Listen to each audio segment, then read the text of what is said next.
Daar is 3 groot vyande vandag in jou lewe. En hierdie 3 vyande is daarop uit om verwoesting te saai, om regtig skade te doen, nie net in jouself nie, maar ook in ander mense se lewens. Nie net in ander mense se lewens nie, maar ook in alle fasette van jou lewe. Hierdie vyande is daarop uit met een doel en dis om verwoesting te saai. Hierdie 3 vyande is natuurlik nommer 1 die wêreld. Ons sien dit vandag, ek meen, maak net Facebook oop of maak net die nuusblad oop en jy word so beïnvloed deur die wêreld dat jy nie anderste as om negatief te wees nie. Jy kan nie anderste of jy kan nie hoopvol wees as jy al hierdie goed kyk nie. Dinge gebeur buitekant jou en dan beïnvloed dit jou. Hoor wat sê 1 Johannes 2 vers 16. Want alles in die wêreld, dit wat die liggaam begeer en dit wat die oë begeer, arrogante spoggery oor besittings, is nie uit die Vader uit nie, maar uit die wêreld uit. Dan is daar 'n tweede vyand.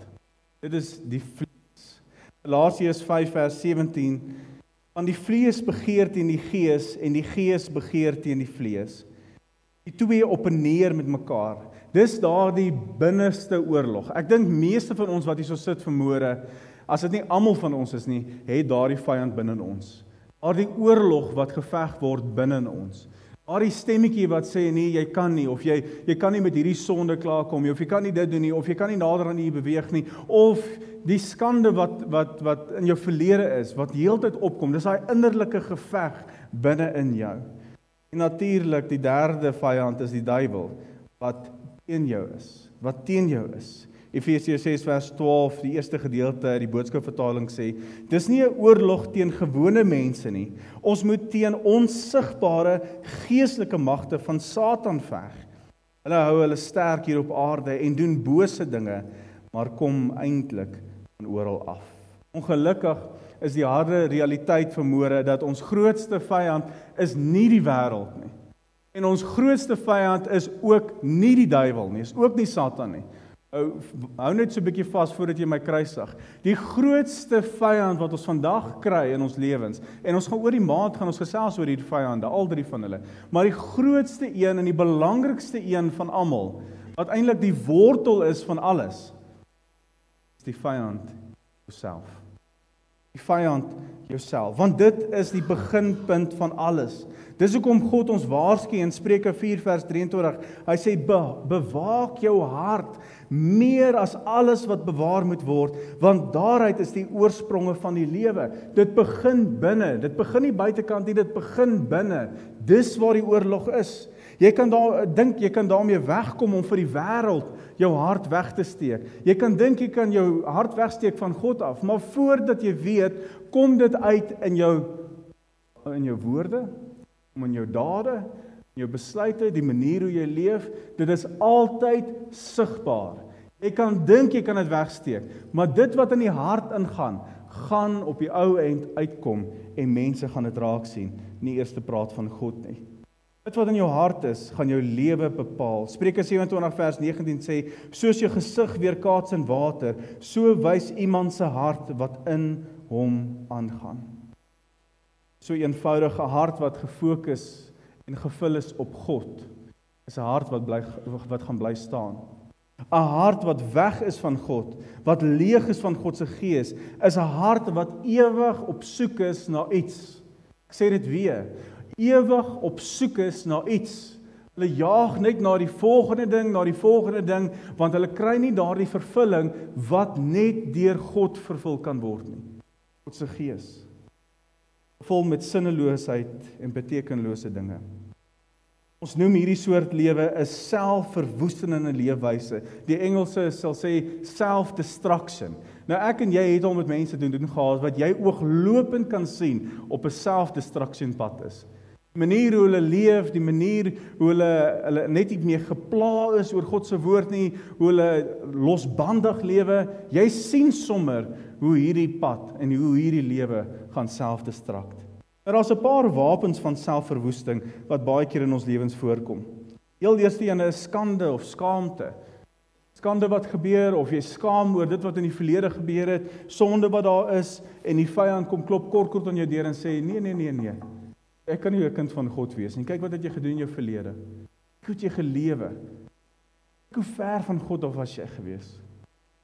Nou natuurlik onbeheerde gedagtes, kompulsiewe gedrag, vrees, hopeloosheid en bitterheid. En dit is die worsteling waarna Paulus verwys in Romeine 7 vers 18 tot 24.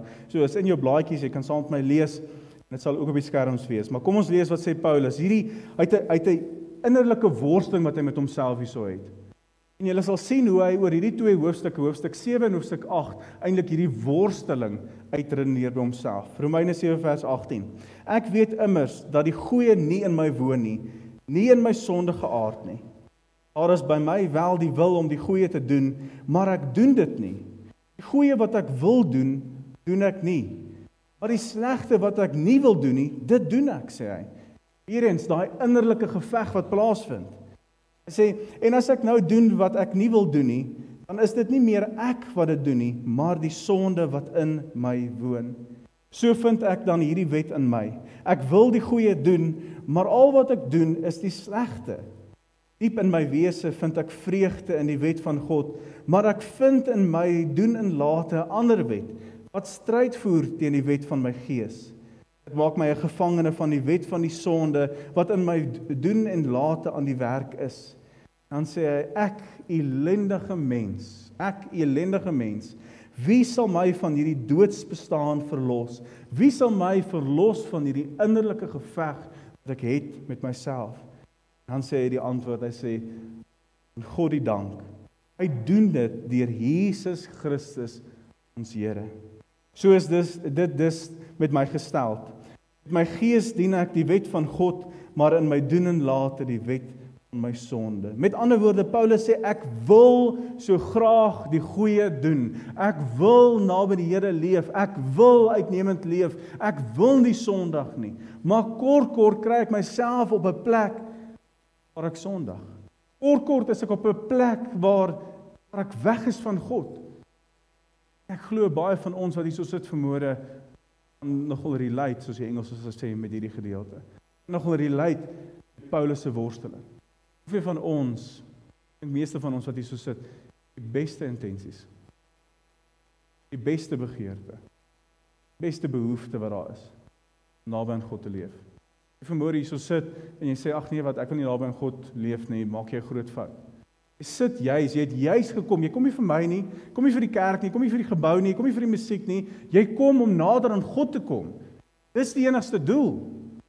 So almal van ons het die regte intensies, ons het die regte begeertes, maar iewers al die wiele van hierdie bus af. Iewers kom ons daar net nie by dit uit nie. Iewers kom ons net nie by daai plek uit waar ons regtig nader aan God beweeg nie. Daar is hierdie oorlog binne hom, binne Paulus. Daar's hierdie oorlog binne van ons. Ons besef baie keer dat ons verhouding is nie reg nie en ons verhouding is nie waar dit moet wees nie, maar wat doen ons? Ons sit terug. Ons gaan aan met ons lewens. Maar agter in ons kop weet ons vir 'n feit, ons verhouding is nie reg nie. Weet ons vir 'n feit ons is ver van God af. Weet ons vir 'n feit dat wanneer ons nou sterf, sal ons nie die hemel sien nie. Ons weet dit. Dis nie dom nie. Maar keer op keer gaan ons net aan met ons lewens. Daar is hierdie opregte begeerte om reg te leef en naby God te leef, maar vir een of ander rede kom die hart, kom die goeie intensies, die begeerte nie by die dade uit nie. Familie, jy moet besef en ek moet besef, so 'n verhouding, so dan hier, dan daar verhouding, dan naby, dan ver, is 'n kenmerk aan 'n lou lewe. Lou lewe. En ek en jy weet vir ons siel en ons weet vir 'n feit, dit is onaanvaarbaar vir die Here. Absoluut onaanvaarbaar vir die Here. Hy sê, as jy maar net koud was, of as jy maar net warm was, maar omdat jy lou is ek op die punt om jou uit my mond uit te spoeg. Dit is onaanvaarbaar vir die Here, lou lewe. So hoofstuk 7 skets Paulus hierdie uitdaging, hierdie vyand wat hy het in sy vlees, in sy hart. Maar dan in hoofstuk 8 kom hy eintlik op 'n punt waar hy vir ons 'n bietjie leiding gee, waar hy sê, maar God, dank aan God, dat ons vrygemaak het. Hy gee so 'n paar punte wat ek vanmôre vir jou ook wil gee. Hy sê eerstens, hy sê, fokus op dit wat Jesus vir jou kom doen het. Ons kom nou net uit die Paasfees uit, Paastyd uit. En ons was so gefokus gewees op wat Jesus gedoen het, sy kruisiging, sy opstanding, die wederlose pad wat hy gestap het. Maar kom ons wees eerlik met jouself. Wanneer laas het jy weer daaraan gedink? Is by Paasfees gelos, is by daai naweek gelos. Het jy vanoggend toe jy opgestaan het, by jouself gedink, wat het Jesus vandag vir my gedoen? Wat het Jesus gedoen? Hy het vir my gesterf, sodat ek vanoggend kan opstaan, sodat ek op 'n plek toe kan kom soos hierdie, 'n ontmoeting kan hê met hom. Romeine 8 vers 1 tot 4, hy sê, daar is dus nou geen veroordeling vir die wat in Christus Jesus is nie. Die wet van die Gees wat aan jou in Christus Jesus die lewe gee, het jou vrygemaak van die wet van die sonde en die dood. So jy is nie meer 'n gevangene nie, soos wat ons nou die dag van gekyk het. Jy is nie 'n gevangene van sonde nie. Jy kan losbreek deur dit wat Jesus gedoen het. Die wet nie by magte was om te doen nie, omdat dit weens ons sondige natuur te swak was, dit het God gedoen. Hy het met die sonde afgereken deur sy eie seun in dieselfde gestalte as die sondige mens te stuur. So het hy die sonde in die sondige bestaan van die mens veroordeel. Nou kan ons aan die eise van die wet voldoen, ons wat ons lewe nie deur ons sondige natuur laat beheers nie, maar deur die Gees, deur die vergifnis wat Jesus vir my en vir jou gee.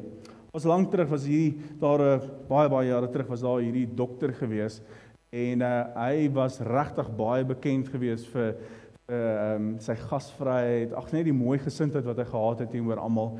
En hy het op 'n stadium letterlik op van die rekeninge het hy die woord geskryf, oor die hele rekening het hy geskryf, vergewe. Vergewe. En die dag toe hy nou sterf, toe hulle nou deur al sy goed gaan en deur al sy rekeninge gaan, toe sien hulle maar amper 80% van sy rekeninge het hy geskryf vergewe, en op een van hulle staan daar vergewe, te arm om te betaal.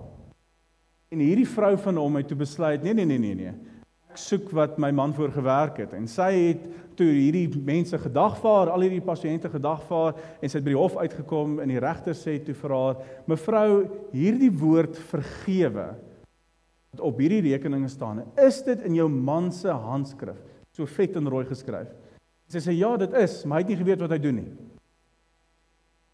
Toe sê die regter, daar is nie 'n hof in hierdie wêreld wat dit kan verander nie. Dit is vergewe. Skuld is weg. Nou Jesus, op jou skulde staat, jou skuld as hy geskryf vergewe. Nie net in 'n rooi pen nie, maar in sy eie bloed. En hy het gesê, dis klaar. Ek het gekom om vir jou vry te maak. Om op jou klagstaat vergewe te skryf. Ook maar te sê, te arm om te betaal. Ek en jy sou dit nie kon doen nie. Ons kon dit nie doen nie. Albehalwe het gesê, kyk weer eens na Jesus en sy dood aan die kruis. Ek kan probeer verstaan dat wat hy gedoen en gelei het, vir my, vir jou, vir ons almal. Hy het ons sonde gedra, ons oordeel, ons lyding, en hy het dit nie nutteloos gedra nie, hy het dit weggedra.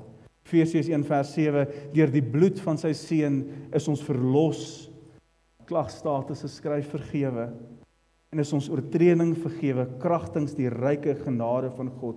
Ek en jy sou niks kon doen het, om hierdie te verdien nie. Ons verdien het geensins nie. Ons verdien nie dat God op ons klagstaat skryf vergewe nie. Ons verdien die oordeel, ons verdien die toorn van God. Maar hy het gekom, is sy genade, ons kon vrymaak. Dis die eerste ding. Dan tweedens gee Paulus vir ons nog 'n wenk. Hy sê, neem beheer oor jou gedagtes deur die Gees van God. Deur die Gees van God. Romeine 8 vers 5 tot 6. Hy sê, die wat hulle deur hulle sondige natuur laat beheers, hou hulle besig met die dinge van die sondige natuur. Maar die wat hulle deur die Gees laat beheers, hou hulle besig met die dinge van die Gees. Die dinge waarmee die sondige natuur van die mens hom besig hou, loop uit op die dood. Maar die dinge waarmee die Gees hom besig hou, bring lewe en vrede. Lewe en vrede. Met die grootste gevaar wat in ons lewens inkom, is dat ons die geveg baie keer in ons gedagtes verloor. Ons sê vir onsself, kan dit nie vrykom nie. Ons sê vir onsself, dis nie moontlik nie. Ons sê vir onsself, ons is te besig, ons kan nie nou by die Here uitkom nie, ons sal op 'n latere stadium. Ons sê vir onsself hierdie dinge. En ons beweeg al hoe verder weg van die Here af, omdat ons die geveg alreeds verloor het in ons gedagtes. Ons gedagtes. René Descartes het gesê, ek dink, daarom is ek. Wat jy dink, daarom is jy. Dit wat jy dink, as jy dink jy's hierdie feilbare mens, jy gaan net nooit by die Here uitkom nie, jy gaan nooit by die Here uitkom nie. Jy het die geveg alreeds verloor. Maar wanneer jy op 'n plek kom en sê, Here, ek verdien nie u genade nie, ek verdien nie u vergifnis nie, ek verdien niks van u nie, maar ek kom nederig voor u, ek is 'n sondaar, soos wat daai tollenaar gesê het, die genade op my. Wanneer ons eerlik is, en wanneer ons voor die Here kom buig, en ons erken, en ons besef dit wat Jesus vir ons werklik kom doen het, dis wanneer daar 'n verandering gaan plaasvind. Dis wanneer daar verandering in ons gedagtes gaan plaasvind. Ons sê vir onsself baie keer, ek is te swak teenoor hierdie versoeking, ek kan net nie, ek sien nie kans vir dit nie, net nog een keer en dan sal ek my bekeer, net nog een keer en dan sal ek nader aan die Here kom, nog net een keer en dan sal ek hierdie ding of daai ding doen. Verloor baie keer geveg in ons gedagtes. Henry Ford het gesê, of jy nou dink jy kan, en of jy dink jy kan nie, hy is reg. Hy is reg. Hoe verwag ons om in oorwinning te lewe, wanneer ons die geveg al reeds opgegee het in ons gedagtes? Hoe verwag ons om werklik Christus se oorwinning in ons te hê, wanneer ons in ons harte, in ons gedagtes? Daarom sê Paulus ook in 2 Korintiërs 10 vers 5, hy sê, ons neem elke gedagte gevange, om dit aan Christus gehoorsaam te maak. Elke gedagte neem ons vas, en ons gryp dit, en ons vra vir onsself, is dit goed en aanneemlik vir die Here? Is dit van God af? Ons moet onsself afvra, is dit van God of is dit van die vyand? Is dit waarheid? Is dit welgevallig vir die Here? Gee dit lewe, saai dit lewe, of saai dit dood en verwoesting? Dit is die roeping op my en jou lewe. Dit is die roeping wat die Here vir ons gee. Hy sê, neem daai gedagtes gevange. Paulus weet, hy weet hoe belangrik dit is. Hy weet hoe belangrik hierdie gedagtes is. Waarom sê hy, neem dit gevange. Raak bewus van wat jy dink. Maak seker, dit is in lyn met God se woord. Paulus gaan verder in Romeine 8 vers 7 tot 8. Hy sê, die dinge waarmee die sondige natuur van die mens omgehou is immers vyandskap teen God. Dit is teenstrydig met dit wat God van ons sê. Sondige natuur onderwerp hom nie aan die wet van God nie. Dit kan trouens ook nie. Die wat hulle deur hulle sondige natuur laat beheers, kan nie die wil van God doen nie. My vraag aan jou vanmôre is, waarmee is jy besig? Waarmee is jy besig? Hoe lyk jou gedagtes? Hoe lyk jou gedagtes? Is dalk te besig met die wêreldse dinge, omdat jy die sondige natuur gekies het? Jy dink jy's okay. Jy dink jy's okay, jy gaan daarom 1 keer 'n maand kerk toe, of 2 keer 'n maand kerk toe, en dis dit, maar deur die week lewe jy soos wat jy wil lewe. Dis 'n lou lewe. Dis 'n lewe weg van God af. Familie, ons kan nie, ons durf nie. Wee ons, wanneer ons so bespotting maak van ons verhouding met God. Wee ons. Ons kan nie dit doen nie. Waarmee is jy besig? Hoe lyk jou gedagtes? Jy sê dalk nee, sjoe, dis onmoontlik om nee te sê vir die sondes. Dis onmoontlik om nee te sê vir die slegte gedagtes wat inkom. Wel, Paulus verskil met jou. Hy gaan verder en hy maak die punt. Hy sê, besef deurdat dit wat Jesus gedoen het, nie deurdat wat jy gedoen het, nie deurdat Jesus gedoen het, kan jy nee sê. Kan jy nee sê? Romeine 8 vers 9. Julle word egter nie deur julle sondige natuur beheers nie, maar die Gees, want die Gees van God woon in julle. As iemand die Gees van Christus nie het nie, behoort hy nie aan Christus nie. Die dag toe ons Jesus ingenooi het in ons lewens, het jy hom nie ingenooi as 'n gas nie. Jy het nie gesê, Jesus, kom staan nie langs my, kom staan nie voor my, kom staan nie agter my, jy's 'n gas hier in my lewe nie. Nee. Die dag toe ons werklik tot bekering gekom het, het ons neergesak en ons gesê, Here, alles van my, nie net 10% nie, nie net 80% nie, nie net 90% nie, alles van my gee ek vir U. Alles. sodat U in my kan kom leef. Die realiteit is vanmôre, as jy oorheers word deur sonde en ongeregtigheid, jy voel jy kan nie daar uitkom nie.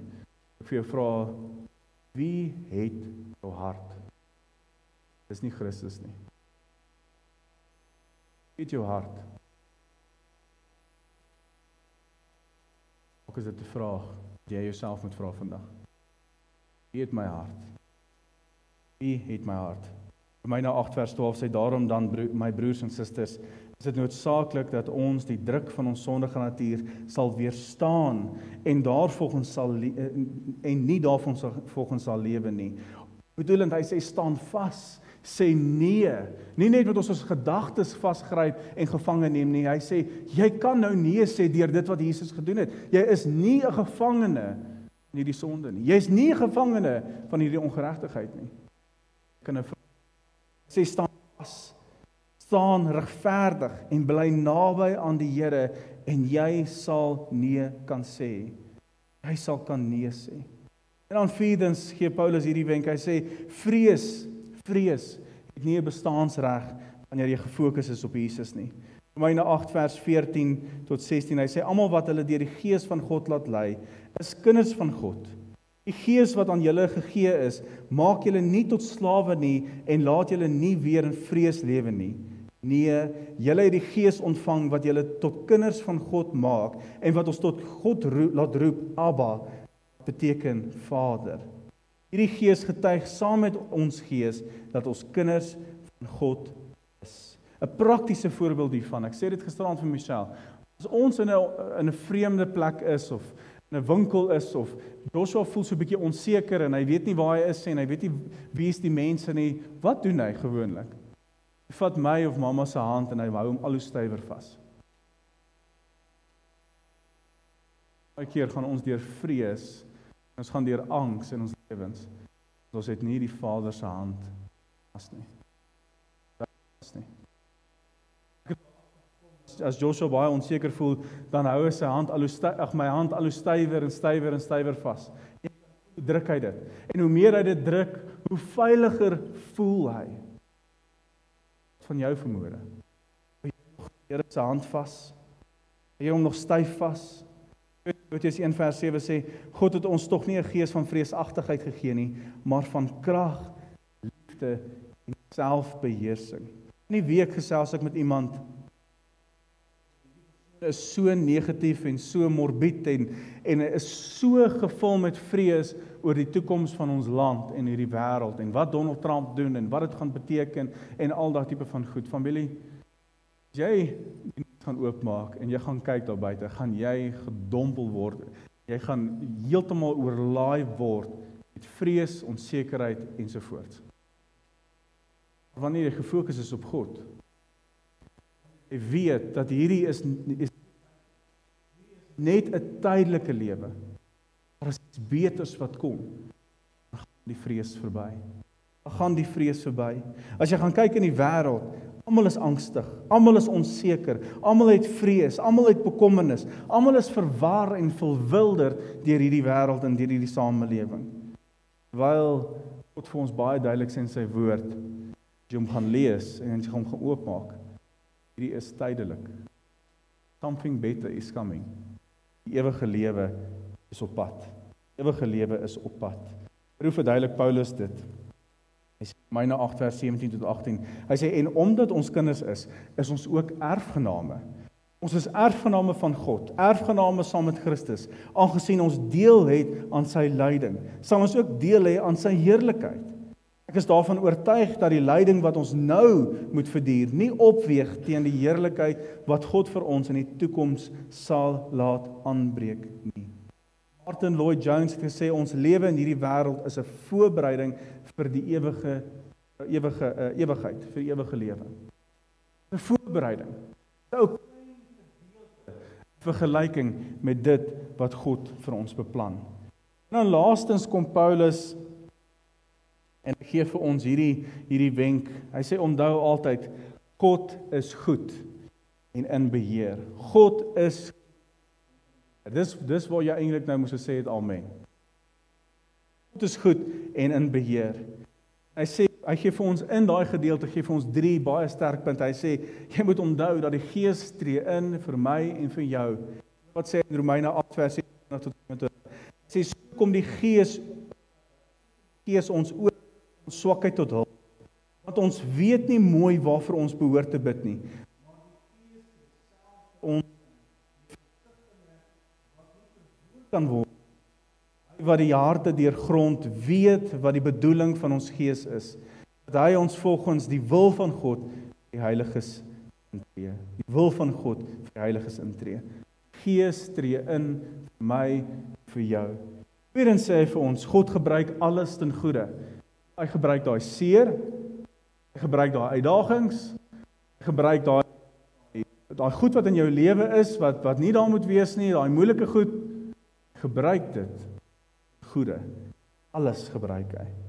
Romeine 8 vers 28, en ons weet dat God alles ten goeie laat saamwerk vir hulle wat hom liefhet, wat geroep is vir sy doel, hulle lewens. Afgelope 2 jaar was ek regtig blootgestel in pragtige goed waar die Here werklik gewerk het. Voor daai goed voor God homself geopenbaar het in daai werke, het ek ook seer beleef, het ek ook pyn beleef. As ek nou terugdink, dan wil ek die Here net loof en prys wat hy gedoen het. Hoe hy lewens kom verander het. Hoe hy omstandighede gevat het, 'n slegte ding gevat het, dit omgedraai het in 'n seën, dit omgedraai het in 'n getuienis, dit omgedraai het waar amper 'n hele familie, of nie 'n hele familie, klomp families tot bekering gekom het. En werklik die Here dien. Alles ten goeie. Dan sê Paulus, God wil hê jy moet in uitnemendheid leef. Hy wil hê jy moet 'n vol lewe leef. Dit beteken nie dat jy sonder uitdagings gaan lewe nie. Dat net maanskyn en rose gaan wees nie. Dit beteken God sal saam met jou wees en hy sal die krag vir jou gee. Romeine 8 vers 31 tot 32. Hy sê, wat sal ons dan hiervan sê? As God vir ons is, wie kan teen ons wees? Hy wat selfs sy eie seun nie gespaar het nie, maar om te wille van ons almal oorgelewer het. Hoe sal hy nie ook saam met hom alles aan ons skenk nie? Dit bring my by die tweede punt. Sê God is alles wat ons nodig het. Jy het nie die wêreldse dinge nodig nie. Jy het God nodig. Jy het hom ernstig nodig. Dan sluit Paulus hierdie hoofstuk af en hy gaan en hy sê in Romeine 8 vers 38, dit is vir my so mooi woorde, en ek hoop van harte vermoede dat jy ook oortuig is, dit wat Paulus sê vermoede. Hy sê geen dood, of lewe, of engele, of magte, of teenswoordige, of toekomstige dinge, of kragte, of hoogte, of diepte, of enigiets anders in die skepping kan ons van die liefde van God skei nie. Die liefde wat daar is in Christus Jesus ons Here. Daar is niks wat ons sal skei sy liefde af. Terwyl jy hier so sit, weet ek nie waar jy is in jou geestelike journey nie. Dink ek weet, as een persoon wat weet, presies waar jy is, en dis God. Weet waar jy is. Weet waar jou hart is. En die geveg wat daar plaasvind binne in jou. Dalk is dit nodig dat ek en jy opnuut net op 'n punt weer kom, waar ons soos Paulus sê, wat God gedoen het vir ons. Ons kom vrymaak. Ons neem my gedagtes gevange. Ons maak dit gehoorsaam tot die Here. Kom ons maak seker, ons dink aan dit wat die Here vir ons gedoen het. Kom ons maak seker dat ons weet dat God is 'n regverdige God. Hy is 'n liefdevolle God. Ons kan nie daar gaan parkeer nie. God is 'n liefdevolle God. As jy wil gaan kyk na die definisie van liefde, gaan kyk na die kruis. Hy sy seun gestuur het. So lief het hy jou gehad. Jy kan nie net daar stop nie. Kyk na die ander kant van die koin. Gaan kyk hoe regverdig God is. Hoe lief soos wat hy vir ons is, groot is sy toring ook. Die wat nie naby hom lewe nie. Wat nog in sonde lewe. Ook is dit vandag regte tyd om op 'n plek te kom, te sê, Here, ek gaan nie meer verskoning soek nie. Ek gaan nie meer vir myself sê, ek kan nie. Ek gaan hierso by 'n plek kom, in hierdie gebou, waar ek net sê, Here, gee my hele lewe oor vir U. Kom ons sit so en sluit ons oë. Dalk vanmôre hier so sit en jy wil op daai plek wees wat en sê, Here, ek is moeg, ek is klaar, Ek wil nie verskoning soek nie, hoekom ek nie by my verhouding uitkom met U nie. Ek wil op 'n plek kom waar ek net weer opnuut lewe vir U gee. Die Here, hier is ek. En 100%. Ek gaan nie net 80% gee nie, ek gee alles. Ek gee my hart, ek gee sittings, ek gee my lewe, ek gee my roeping, ek gee alles, my verhoudinge, alles. Ek vir U, Here. Jy opnuut daardie commitment wil maak vanmôre, wil ek vir jou vra om jou hand op te steek. Niemand kyk rond. Hande. Net weer kom en sê, Here, ek wil nie meer so lewe nie. Here wil hê jy moet lewe in uitnemendheid. Wil hê jy moet lewe in oorwinning. Beteken dit ons gaan deur uitdagings in ons lewens gaan. Beteken ons gaan krisisse hê. Hy beloof vir ons, jy sal nie alleen wees nie. Saam met jou wees. Wil jou lei. Wil jou wys wat 'n pad om te kies. Here, ons kom opnuut vanmôre hier en ons kom buig voor U. Hoofde is gesak. Oë is gesluit. Ek kan nie help om te dink en te voel soos daardie tollenaar wat opkyk na die hemel toe, of nie eens opkyk na die hemel toe nie. Skaam is wat sê, Here, vergewe my want ek is 'n sondaar, hê my genade. So is ons ook vanmôre, ons hoofde gesak, ons op na U toe en sê, Here, vergewe ons. Vergewe ons. Wees ons genadig. Here, dankie, ons kan sien uit die woord uit, waar oorwinning is vir ons. Hierdie groot vyand wat ons elke dag mee stoei en wat daai worsteling binne in ons harte plaasvind. Ons weet daar is oorwinning. Ons hoef nie verder so te lewe nie. Ons dit kan oorgee aan U. En U ons kan wys wat uitgesorteer moet word, wat nie daar moet wees nie, dat ons by die kruis kan neersit, Here. Dankie vir hierdie waarheid wat U vir ons gee. Ek beleef regtig die angs, beleef die vrees daar buite. Ek met mense te doen kry, as jy vra hoe gaan dit met hulle, dan kan jy sommer daai angstigheid in hulle gesig sien. Dalk is hulle angstig oor hulle verhouding met U. Dalk is hulle net angstig oor wat in die wêreld gebeur. Dit sal U hulle kalm maak.